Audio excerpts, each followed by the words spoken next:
नमस्कार है आप सबका। आज मैं आपके लिए लेकर आया हूँ पूर्णांकों की जोड़ बाकी। जो ये टॉपिक है पूर्णांकों की जोड़ बाकी, ये कक्षा 6 और कक्षा 7 का कॉमन टॉपिक है। कक्षा 6 में भी आता है, कक्षा 7 में भी आता है। तो सबसे पहले ये जानना जरूरी है कि पूर्णांक क्या होते हैं। तो सबसे पहले जानेंगे पूर्णांकों के बारे में।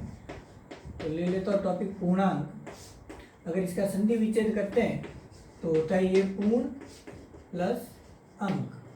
पूर्ण का मतलब होता है पूरा, अंक मतलब संख्या कह सकते हो, ठीक है ना। पूरा अंक पूरी संख्या होती है। तो पूरी संख्या कैसे, जैसे 17, 18, 1, 6, 0, -7, -8, -17, -16 आदि। इस प्रकार की ये जो संख्या है ये पूरी संख्या है। पूरी संख्या मतलब इनमें न तो कोई दशमलव वाली संख्या है, न बटा वाली संख्या है, किसी को अपॉन में लिखा ऊपर नीचे लिखा, ये पूरी संख्या है, ठीक है ना। इन संख्याओं को कहते हैं पूर्णांक। इसके अलावा अगर मैं ऐसे लिखता हूँ कि 6/7 या 0.9 या 1/3 या 0.07 या 11.6, तो ये पूर्ण संख्या है या पूर्णांक नहीं है, ये भिन्न है। ये दशमलव वाली संख्या है, इनको दशमलव भिन्न भी कहते हैं, इनको पूर्णांक नहीं कहेंगे। पूर्णांक वो होगा जो पूरे अंक हो। तो यही संख्या पूर्णांकों की जो पूरे अंक होते हैं।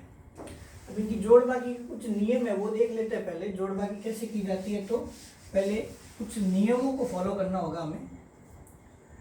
तो जैसे पहला नियम है पूर्णांकों की जोड़ बाकी के नियम, पहला है जब दो संख्याओं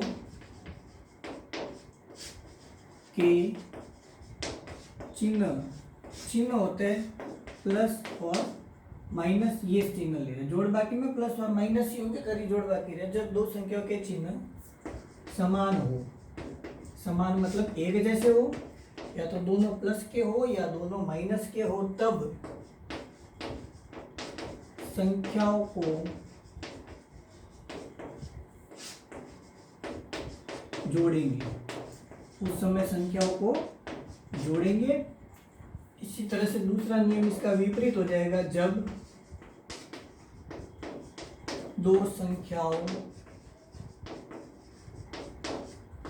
के चिन्ह वही प्लस और माइनस अलग अलग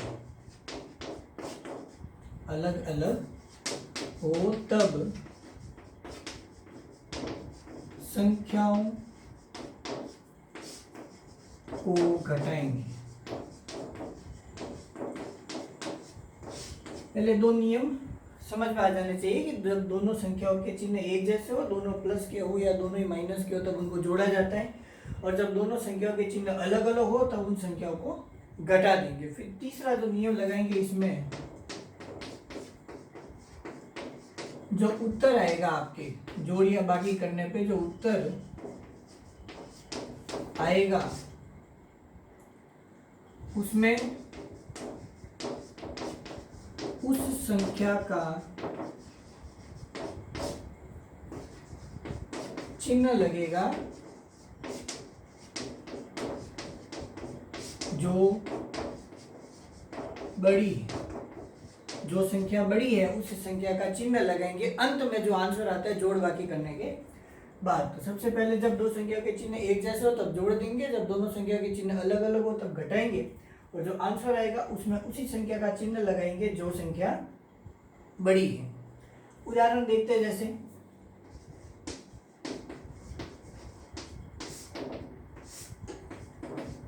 -7 + 13। तो 7 है माइनस में और 13 है प्लस में, दोनों ही संख्याओं के चिन्ह कैसे अलग अलग है। तो ऐसी संख्याओं में हमेशा क्या करेंगे, घटाएंगे। तो 13 में से 7 जाएंगे 6। फिर ये तीसरा नियम भी फॉलो करना है कि जो उत्तर आएगा, उत्तर आ रहा है 6, उसमें उस संख्या का चिन्ह लगेगा जो संख्या बड़ी है। तो इन दोनों में बड़ी संख्या कौन सी है, 13, और 13 है प्लस का, तो 6 भी प्लस में आएगा। प्लस हालांकि लिखा नहीं जाता है इसलिए +6 है, 6 मतलब ये +6 ही है। अगर माइनस लिखा है तो -6 होगा। ऐसे एक और उदाहरण देखते हैं, 7 + 9। सीधी सी बात है, 7 + 9 16 होता है, पर नियम पूर्णांकों के ही लगते हैं। जैसे कि 7 भी प्लस का है, 9 भी प्लस का है, दोनों ही प्लस के हैं। जब संख्याओं के चिन्ह समान हो तब संख्याओं को जोड़ा जाता है। जोड़ने पे आ जाएगा 16 और उस संख्या का चिन्ह लगेगा जो संख्या बड़ी है। तो 7 और 9 में 9 बड़ा है तो 9 का साइन लगेगा 16 के आगे, जो कि 16 प्लस में ही है। माइनस हो तो माइनस लगाया जाएगा, प्लस नहीं लगाया जाता है। इसी प्रकार से तीसरा उदाहरण देखते हैं एक और। 8 माइनस 13, तो 8 है प्लस का, प्लस लगा नहीं होता है कि 8 माइनस 13, 13 है माइनस का। दोनों ही संख्याओं के चिन्ह अलग अलग है। अलग अलग चिन्ह होने पर संख्याओं को घटाया जाएगा। तो 13 में से 8 जाएंगे तो आएंगे 5, और जो संख्या बड़ी है उस संख्या का उत्तर में चिन्ह लगेगा। तो 13 और 8 में 13 बड़ा है, 13 है माइनस का, तो ये 5 भी माइनस का होगा। इस प्रकार से, ठीक है। और उदाहरण देखते हैं। -6 -11, दोनों ही संख्या कैसी है? माइनस की है। तो दोनों ही संख्या माइनस की है, तो जब दोनों संख्याओं के चिन्ह समान हो तब संख्याओं को जोड़ेंगे। तो 11 और 6 हो जाएंगे 17। 17 में उस संख्या का चिन्ह लगाना है जो संख्या इन दोनों में से बड़ी है। तो 11 बड़ी है तो 11 माइनस का है, तो 17 भी माइनस में आएगा। ये तो दो संख्या की जोड़ बाकी होगी। सरलीकरण आएगा, इसमें बहुत सारी संख्याओं की जोड़ बाकी की जाती है, वो देखेंगे अभी।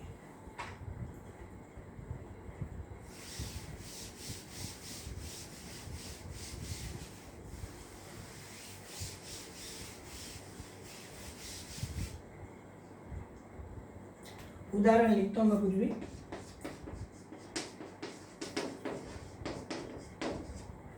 ये सवाल है -7 + 6 -18 + 13, इसको हल करना। तो इसको कैसे हल करेंगे? पहले आगे की दो संख्याओं को लेते हुए ही हल करें। तो सबसे पहले -7 और +6, इसका क्या आंसर आएगा वो पता होना चाहिए। तो -7 + 6 दोनों के चिन्ह अलग अलग, तो घटाया जाएगा तो 1 आएगा। 7 में से 6 जाएंगे 1, और उस संख्या का चिन्ह लगाएंगे जो बड़ी है। तो 7 और 6 में 7 बड़ी है तो माइनस का 1 आएगा। फिर बाकी की चीज़ें ऐसी की ऐसी लिख दूंगा, -18 + 13। फिर आगे की दो संख्या ले लो वापस, -1 -18, दोनों ही संख्या माइनस की, तो इनको जोड़ा जाएगा। 18 और 1 19 हो जाएंगे, और 18 और 1 में 18 बड़ा है तो माइनस का 19 होगा, +13। फिर एक माइनस की आ गई, एक प्लस की आ गई, दो संख्या रही अपने पास, एक माइनस की एक प्लस की, तो इनको घटाया जाएगा। तो 19 में से 13 जाएंगे, आएंगे 6, और 19 बड़ा है तो 19 का साइन आएगा 6 में, तो -6 जो फाइनल आंसर होगा। ठीक है। इसी प्रकार से एक और सवाल देखते हैं।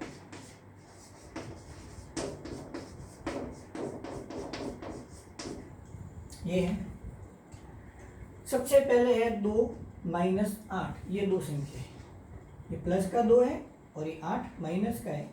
एक संख्या प्लस की, एक संख्या माइनस की, दोनों संख्या के चिन्ह अलग अलग है, तो इनको घटाएंगे तो आएगा 6, और 2 और 8 में 8 बड़ा है तो 8 माइनस का, तो 6 भी माइनस का। फिर बाकी संख्याओं को मैं ऐसे ही लिख दूंगा।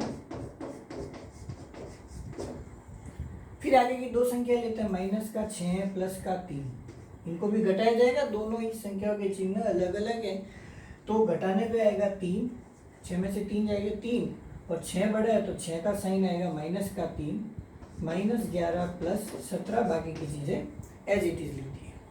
फिर आगे की वापस दो संख्या लेते हैं, -3 -11, दोनों ही संख्या माइनस की, दोनों ही संख्याओं के चिन्ह समान है, तो ऐसी संख्याओं को जोड़ा जाएगा।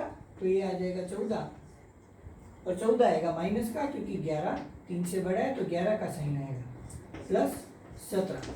अंत में ये दो संख्या रह गई, -14 और +17, दोनों ही संख्या के चिन्ह अलग अलग है, तो इनमें घटाना पड़ेगा। 3 आएगा, 17 में से 14 जाएंगे, 17 बड़ी है 14 से, तो 17 का साइन लगेगा 3 के आगे। 3 प्लस में है, प्लस लिखा नहीं जाता, हालांकि प्लस लिख दे तो भी फर्क नहीं पड़ेगा। धन्यवाद।